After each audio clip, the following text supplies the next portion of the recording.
Hola amigos, buenas noches para todos, bienvenidos al tren económico. Acá en este caso desde casa, hoy pues ya estamos de noche, pero bueno, tenía que hacer este video porque es importante que les charle el tema de la riqueza material, ¿no? Las fuentes de riqueza material. Eh, Porque hay que ir pensando estas cosas como para poder entender el presente, ¿no? Hacia qué es lo que tiene que hacer un país para salir adelante. Bueno, es una idea, la fuente de la riqueza material es una idea en economía que se ha ido adaptando a medida de que han pasado los siglos, ¿no? Desde el origen de la filosofía pasada a la economía, ¿sí? Cuando la economía se apareció como disciplina, siglo XVII más o menos, 1600 por ahí. Los primeros pensadores, los fisiócratas en esa época, piensen que la economía se basaba más que nada en la agricultura. Los tipos creían que la fuente de la riqueza de una sociedad estaba justamente en la tierra, porque los productos que eran básicamente derivados de la tierra, ¿sí? Ahí hay pensadores, los primeros pensadores económicos que aparecen, que se reconocen son William Petty, o sea que empiezan a pensar la economía sistemáticamente. Y ahí nomás seguidito a ese periodo empieza fíjense que estamos hablando de 1600 y más, eh, el mercantilismo, la época mercantilista donde el cual el comercio internacional empezó a tener una relevancia muy grande con la expansión del imperio inglés, eh, tanto en Asia como para el lado de América, etcétera. Entonces estábamos hablando ahí de el mercantilismo, la concepción del mercantilismo, de esa etapa de la, digamos, de la economía mundial, basaba en la idea de acumular la riqueza, pensaban que era acumular oro y plata, metales preciosos, en esta idea de comprar barato y vender caro, ¿sí? O sea, los países pensaban que esa era la forma de que un país era más rico, acumulando riqueza. Por eso el afán por ir a las colonias y traer los metales preciosos, esas cosas. Estamos hablando del siglo XVII, ¿sí? Todavía.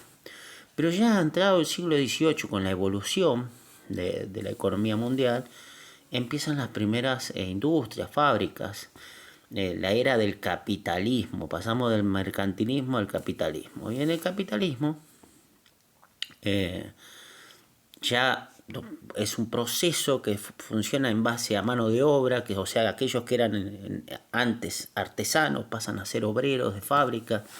Empieza a tomar mucha relevancia el papel de la mano de obra, del trabajo humano en la fabricación de productos, en la especialización del trabajo. Lo que antes un artesano lo hacía como una obra única, pasó a ser desarrollado por múltiples, digamos, personas haciendo un pedacito de ese bien.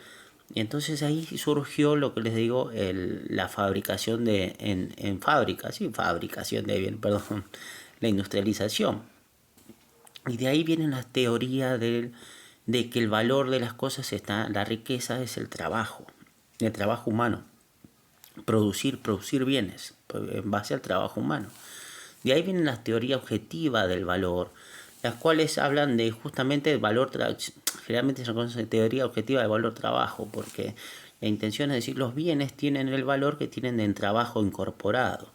Cuando antes, fíjense, estaban muy relacionados a la idea del comercio o muy relacionado también a la idea de la tierra, ¿no? Como el otro factor importante de dónde viene la fuente de la riqueza.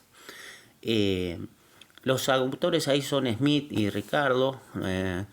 Smith en las riquezas de las naciones justamente lo menciona, se centra en el trabajo, y David Ricardo lo incorpora en el comercio internacional, diciendo que el comercio también es importante para hacer rico un país, que el comercio ayuda a los países a enriquecerse entre sí, comercializando, especializándose en los trabajos, digamos, donde son más o menos mejores.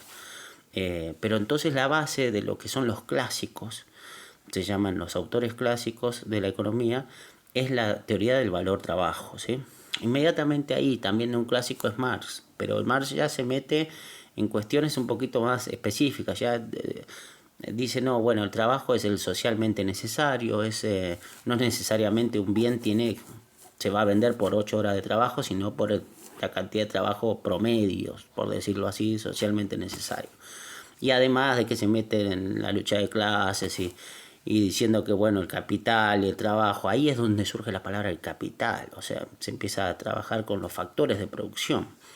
Esto tuvo su impacto en esta idea, de donde después vinieron los neoclásicos, ¿sí? Los neoclásicos dijeron, no, ojo, o sea, porque hasta ahí toda la teoría del valor estaba relacionada al trabajo, a la tierra, pero a cosas objetivas, a la cantidad de trabajo que tenía de una forma u otra puesta. Eso era lo que hacía, le daba valor a un bien, el valor de cambio se le llamaba, por lo que terminaba generando el precio. Entonces, si bien los clásicos antes de Marx pensaban que ya sea depende de los costos de producción y demás, terminaba siendo ese el precio, que el precio era igual al valor, más o menos ahí, o rondaba alrededor de eso. Ya ellos intuían que la demanda influía de acuerdo a ciertos lugares, pero bueno, hasta ahí.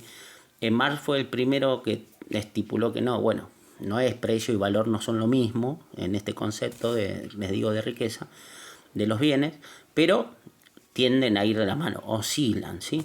Y Marx es el primero que dice que de acuerdo al desarrollo de las fuerzas productivas, le llama, que sería la tecnología en términos actuales, es digamos, depende ahí la evolución de cuánto trabajo necesita la producción de ciertos bienes, porque los avances tecnológicos o de las fuerzas productivas terminan generando distintos tipos de productividad, en términos como lo llamaríamos ahora, ¿sí? Se producen más bienes por misma cantidad de trabajo.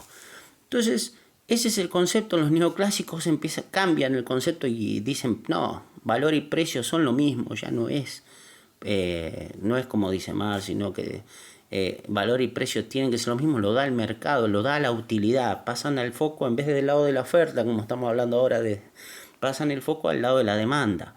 Fíjense que todos los autores surgen en momentos de la historia de la economía donde el capitalismo va avanzando.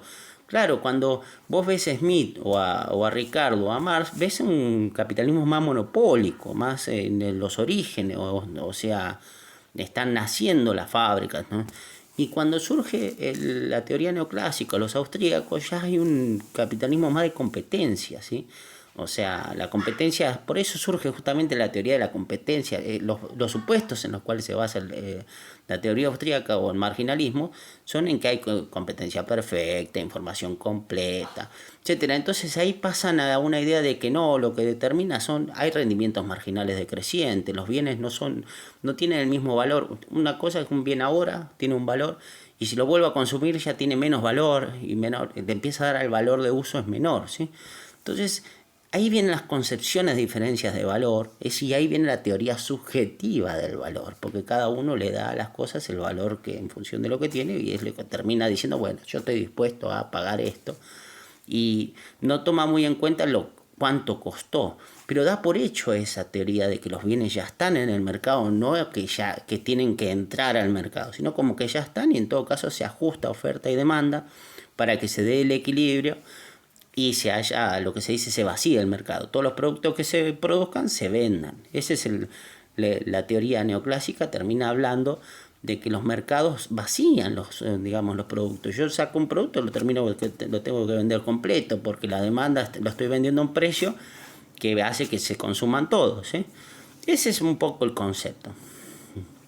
Pero bueno, tiene sus problemas por los supuestos, todo ese modo de ver la teoría, porque bueno, pero no implica que realmente la demanda tenga un efecto sobre el precio, ¿sí? Entonces de ahí que estamos hablando de que teoría subjetiva y teoría objetiva del valor trabajo van relacionadas, son formas diferentes de ver de un lado y del otro un mismo fenómeno que es la interacción en el mercado, por el cual se da el intercambio de bienes y servicios por dinero o por otro bien, ¿sí? O un bien dinero. Así que hasta ahí la riqueza está relacionada entonces a un bien que se intercambia, porque en realidad en el fondo, fíjense, desde la tierra y todo, hay trabajo incorporado. Pero también hay un deseo desde el otro lado, desde el lado del consumidor, por querer adquirir eso, por una satisfacción, por un consumo. Así que las dos cosas van de la mano, no es una o la otra.